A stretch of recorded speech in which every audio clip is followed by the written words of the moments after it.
The Color Monster Goes to School by Anna Yannis.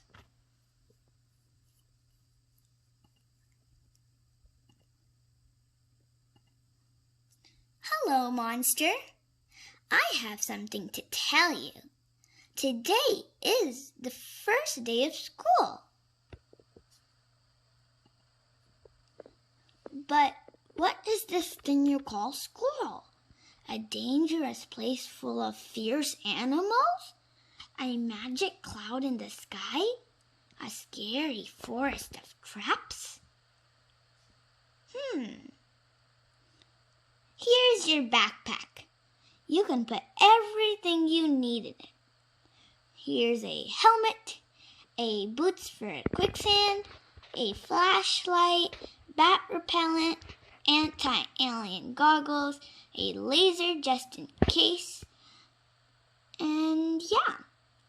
Why are you bringing all these silly things, Monster? You just need your smock and notebook. Look, this is your school. We're going to have a pretty good time. Monster, this is your teacher, Miss Teresa. And this is our classroom. Now, where have you gone? Let me introduce you to our classmates. There is Nuna, Lucas, Tula, the pet turtle, Max, Martin, Valentine, Leo, Chloe, Yan, and Leia. We have music class in the morning.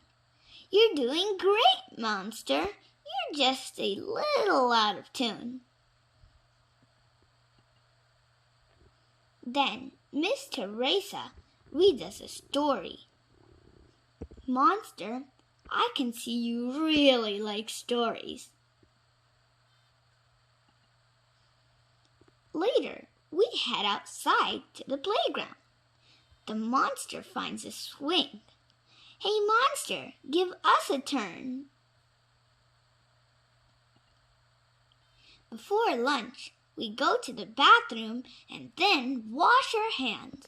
Splish, splosh. What are you doing, Monster? No, don't play with the toilet paper. Oh no, he's making a big mess. The morning is over and we're hungry. Thankfully, it's lunchtime. Look, Monster, it's your favorite alphabet soup and crackers. No, you mustn't play with your food.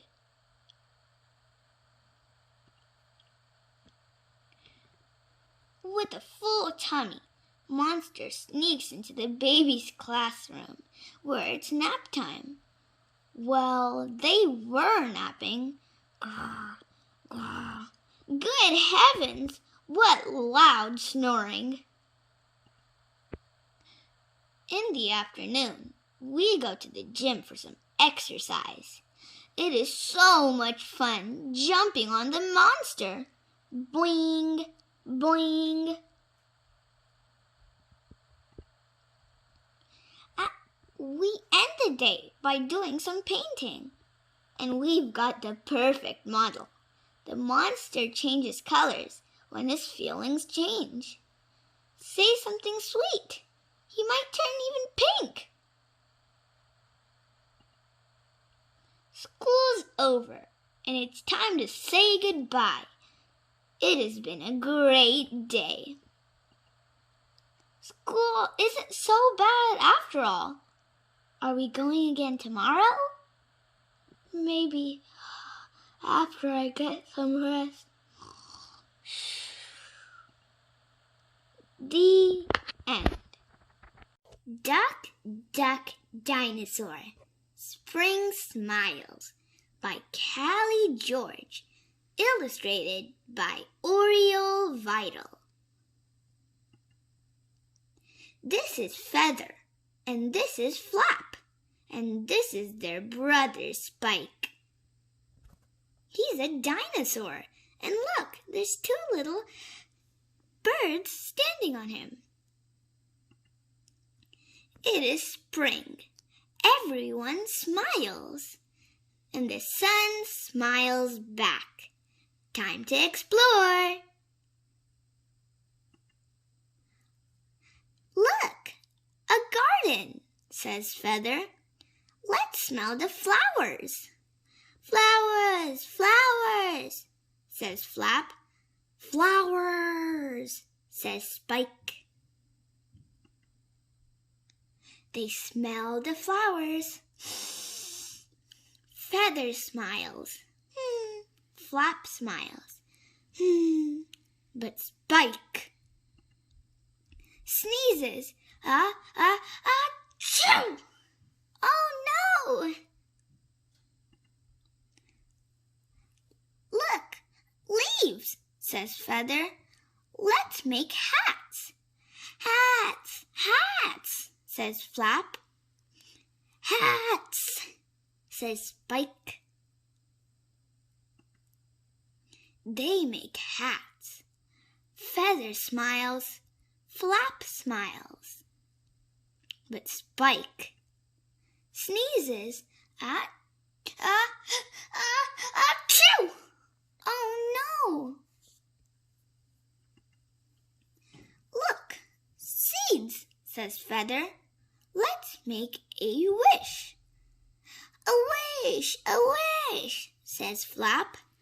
Wish, says Spike. They blow the wish. Feather smiles. Flap smiles. But Spike achoo! Sneezes. Oh no! No smiles for Spike. Drip, drip, drip.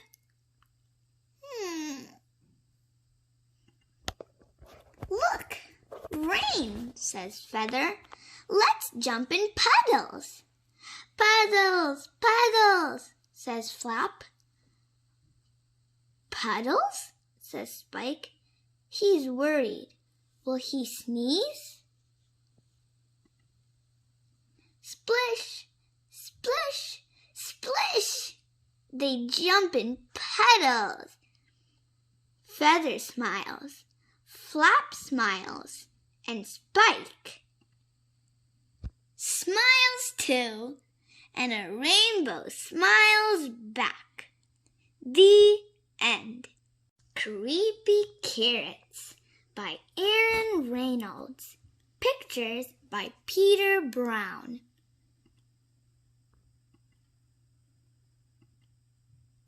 Jasper Rabbit had a passion for carrots, and the carrots that grew in Crack and Hopper Field were the best, fat, crisp, and free for taking. He pulled some for a morning snack on the way to school. He yanked out a few on his way to a little league practice, and he ripped them from the ground on his way home at night. Jasper couldn't get enough carrots. Wow, Jasper loves carrots. Until they started following him. He first noticed something strange after the big game against the East Valley Hares. Jasper was about to help himself to a victory snack when he heard it, the soft, sinister tunk-ta-tunk of carrots creeping. He turned, but there was nothing there. Just my imagination, he thought, but he hopped a little faster. That night, as he was brushing his teeth, they were there. Jasper whipped around, but nothing. He laughed and picked his toothbrush off the floor and went to bed quickly. The next morning, he approached the Crack and Hopper field slowly. He reached for 2 wild carrots. Nothing happened. He bit into one. Nothing happened. Phew! Creepy carrots. It was ridiculous.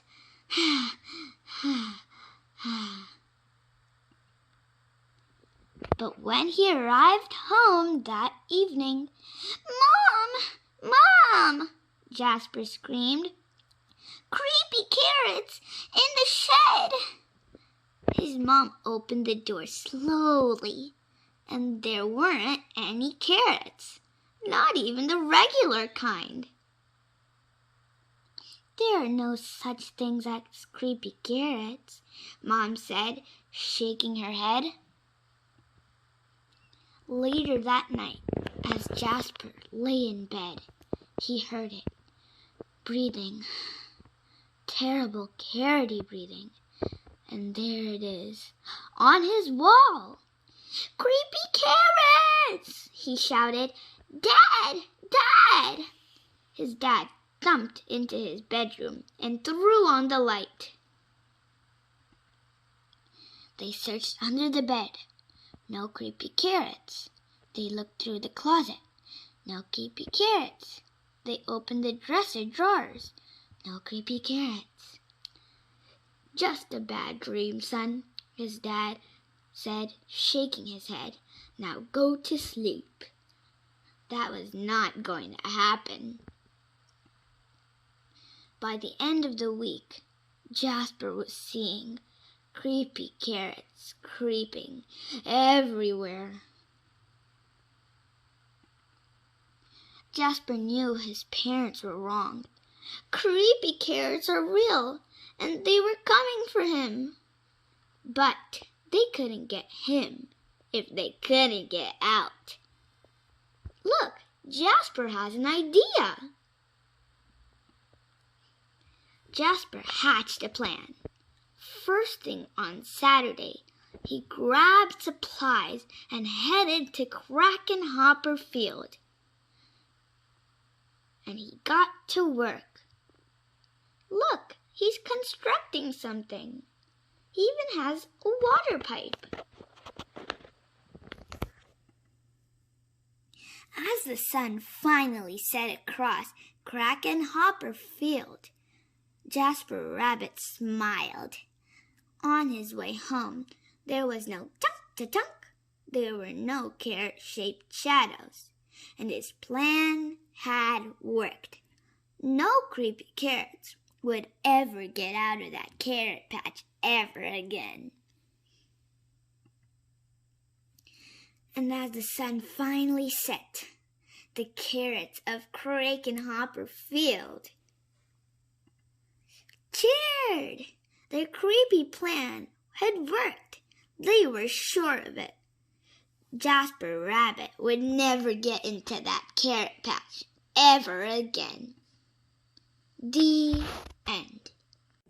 The Grumpy Monkey by Suzanne Lang. Illustrated by Max Lang.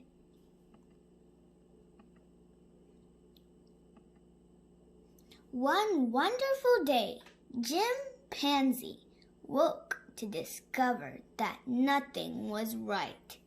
The sun was too bright, and the sky was too blue, and the bananas were too sweet. Jim was confused. "What's going on?" "Maybe you're grumpy," suggested Norman from next door.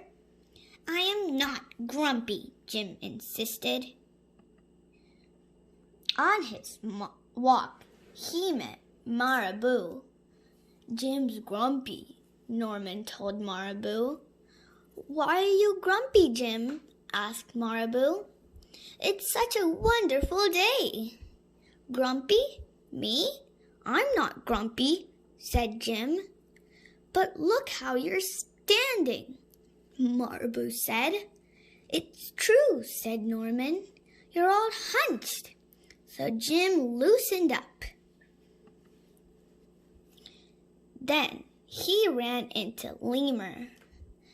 "Jim's grumpy," Norman told Lemur. "Why are you grumpy, Jim?" asked Lemur. "It's such a wonderful day." "Grumpy? Me? I'm not grumpy," said Jim. "Your eyebrows look grumpy," said Lemur. "It's true," said Norman. "They're all bunched up." Then he tripped over Snake. "Oh no," said Norman. "That's the last thing you need when you're feeling so grumpy." "Then why that frown?" said Snake. "I think it's because he tripped over you." Norman whispered to Snake, so Jim put on a smile.